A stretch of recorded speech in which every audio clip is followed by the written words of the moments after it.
갈라디아서는 바울의 1차 선교지인 갈라디아 지역의 교회에 보낸 편지글입니다.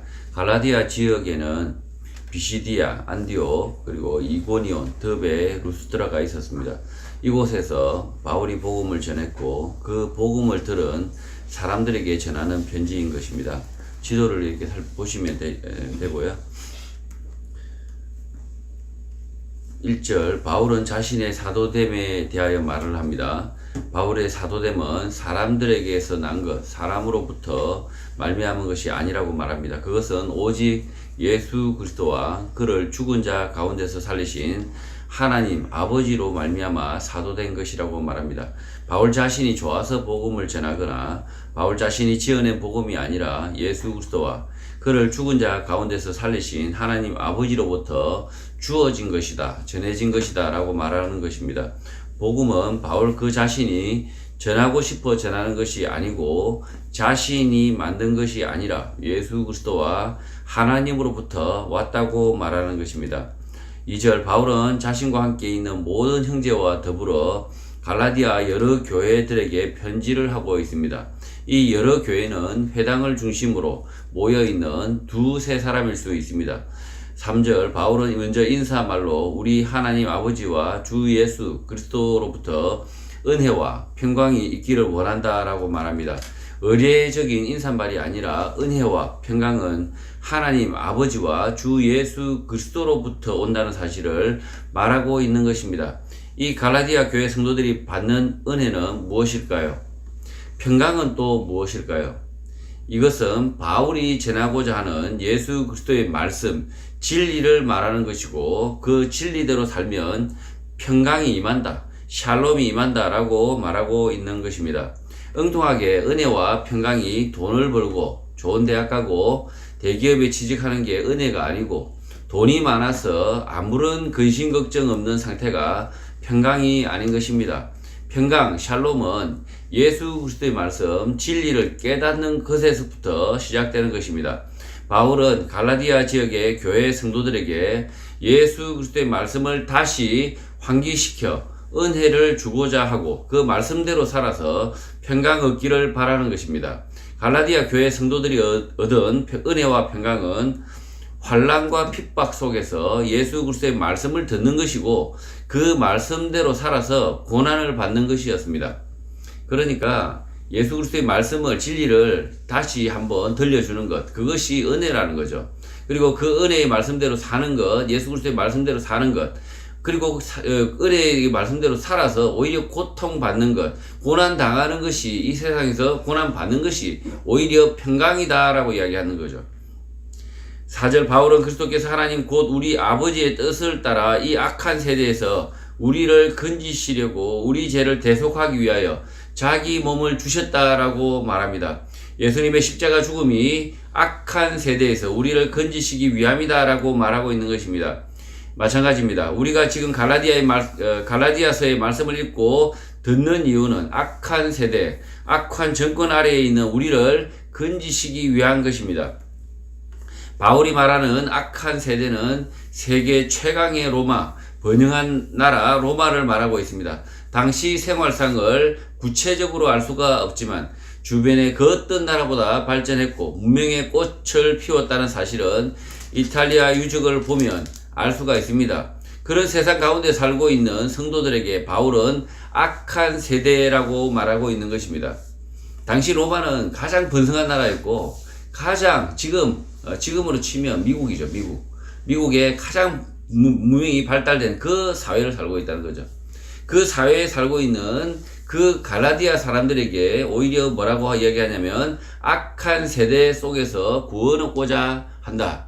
그러니까 이 갈라디아 사람들이 얼마나 평안하게 살 수 있었다는 거죠. 그 사회에서 그 사회 문화를 흠뻑 즐기면서 뭐 극장에도 가고 야외 극장에 가서 아주 경기도 보면서 아주 재미나게 살 수 있었지만 그 성도들은 그렇게 살지 않았다는 겁니다. 그 악한 세대 속에서 오히려 즐기고 흥청망청 놀고 할 수 있는 그 세대 속에서 오히려 이 갈라디아에 있는 소수의 성도들은 바울의 전한 그 복음을 쫓아서 아주 헌신하면서 고난을 받으면서 살고 있었다는 거죠. 5절 그리고 영광이 그에게 예수 그리스도에게 세세토록 있을지어다 아멘이라고 합니다. 바울은 예수님의 십자가 사건이 저주와 형벌이 아니라 예수 그리스도에게 있는 영광이라고 표현을 하는 것입니다. 이 영광은 핸델의 오라토리오 메시아라는 작품으로 표현을 하고 있습니다. 오라토리오는 16세기 무렵에 로마에서 시작한 종교음악입니다. 성경의 장면을 음악과 함께 연출한 교회극에서 발달하여 오페라 요소를 가미한 영창, 중창, 합창, 관현악으로 연주를 합니다. 핸델의 메시아, 하이든의 천지창조, 사계 등이 아주 유명합니다.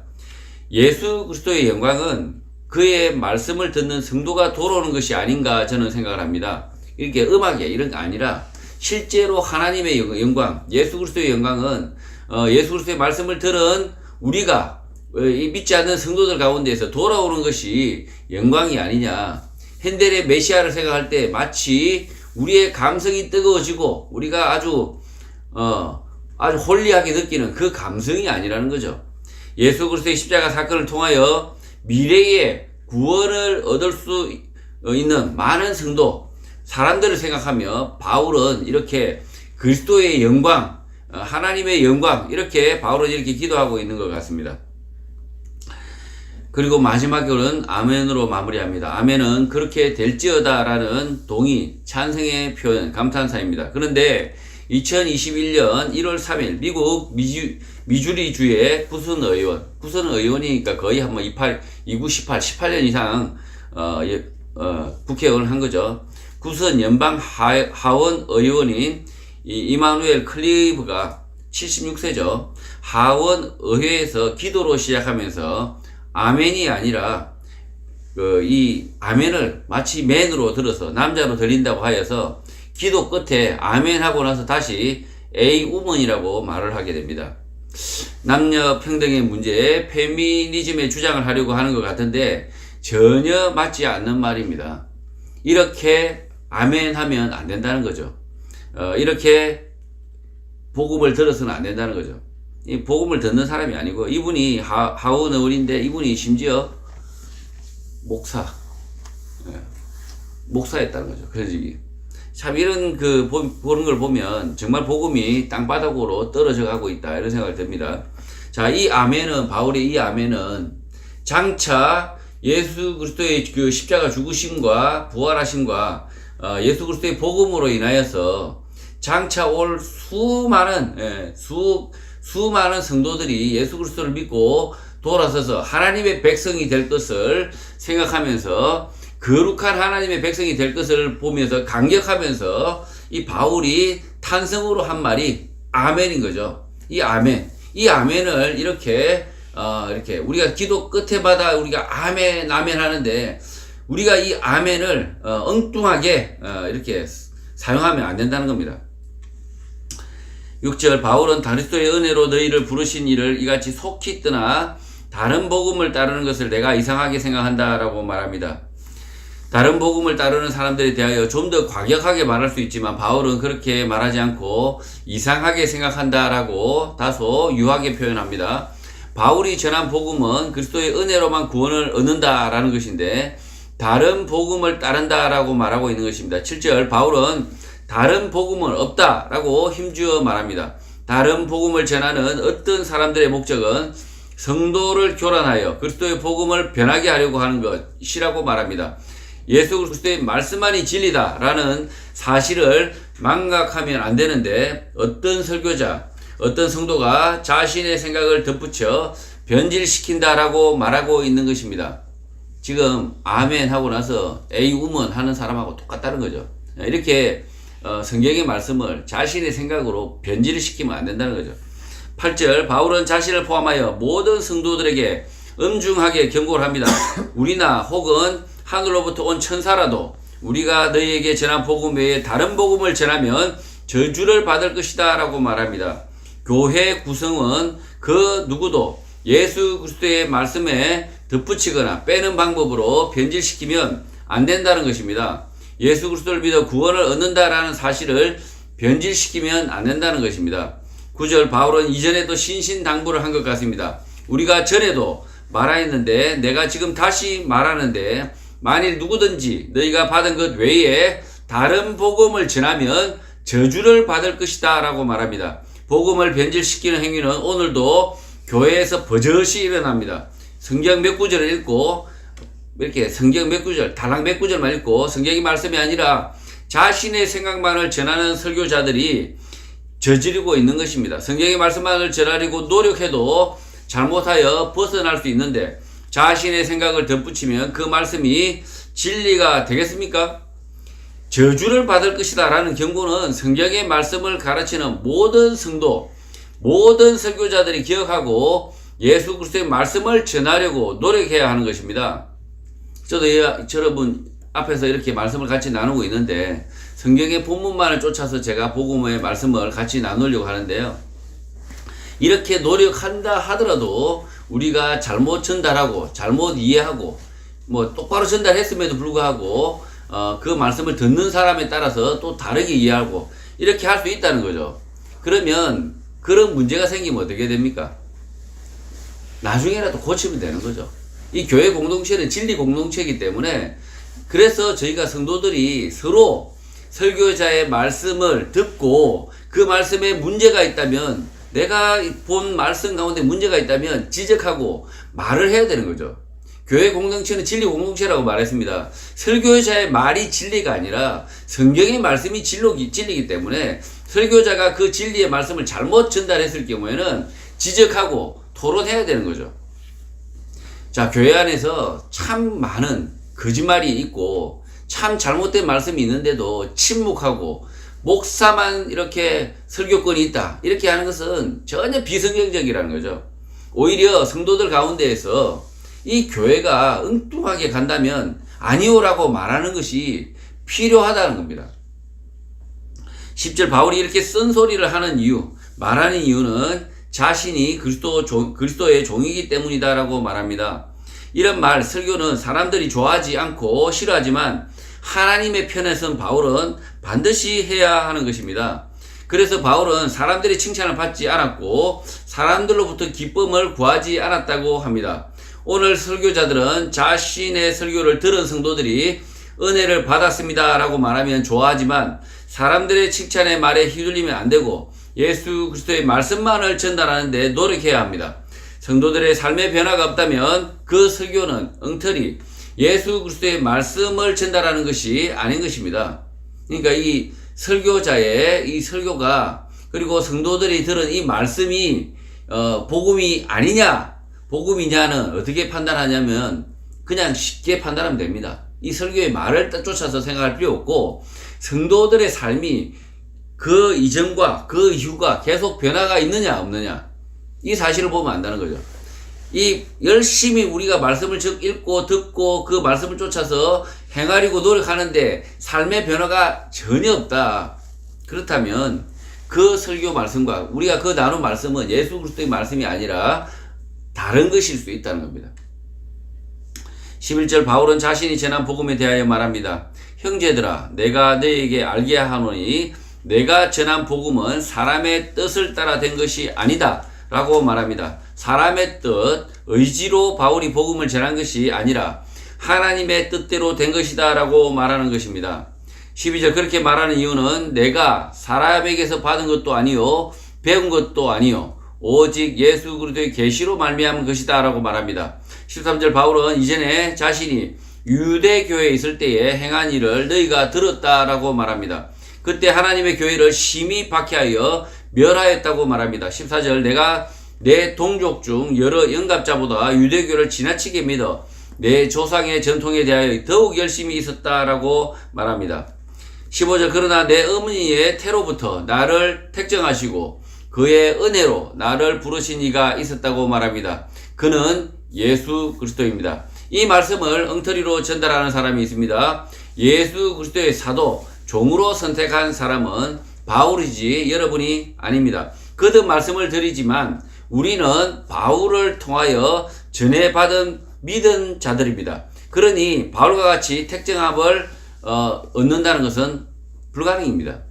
그러니까 이 사도의 바울, 사도 바울의 어떤 택정하심 이것이 마치 우리에게도 있어야 될 것처럼 생각하는 것은 바보라는 거죠. 잘못된 생각이라는 거죠. 우리는 이 사도 바울을 통하여 복음을 듣기로 되어 있었던 사람이라는 겁니다. 바울이 전한 복음을 우리가 듣기로 되어 있던 사람. 16절 그가 그의 아들 예수를 이방에 전하기 위하여 그를 내 속에 나타내시기를 기뻐하셨을 때에 내가 곧 혈육과 의논하지 아니하였다고 말합니다. 17절 또 나보다 먼저 사도된 자들 예수 제자들을 만나려고 예루살렘으로 가지 아니하고 아라비아로 갔다가 다시 다메섹으로 돌아갔다라고 말합니다. 바울의 이러한 태도는 자신이 전하는 복음이 전적으로 예수 그리스도의 만남으로부터 왔다. 하나님의 인도하심이다라는 것입니다. 바울 사도를 너무 흠모한 나머지 이렇게 자신도 예수 그리스도를 만났다. 자신도 하나님의 인도하심을 받았다. 이렇게 말하고자 하는 이렇게 설교자들이 많습니다. 다 뻥입니다. 우리는 다시 한번 거듭하면 이야기하지만 우리는 이 바울 사도를 통해서 예수 그리스도를 말씀을 듣기로 예정된 사람이라는 거죠. 이 바울이 전한 이 복음을 통해서 우리가 복음을 듣기로 예정된 사람이라는 거죠. 그럼에도 불구하고 자꾸 자신이 하나님으로부터 또한 특별한 계시를 받고자 하는 사람들, 그렇게 생각하려고 하는 사람들, 마치 그렇게 해서 자신도 바울의 반열에 올려놓으려고 하는 사람들, 이런 사람들이 문선명이고요, 이만희죠. 지금 한국 교회의 목사님들 중에서도 상당히 이만희와 가까워지려고 하고 있고, 박태선이 문선명이와 가까워지려고 하는 사람들이 있습니다. 자신의 자리를 모르는 거죠. 목사가 아무리 훌륭하게 설교한다 한들 결국은 예수 그리스도의 말씀은 우리는 바울 사도들, 그 다음에 예수 제자들을 통해서 전달받도록 하나님께서 예정을 했다는 겁니다.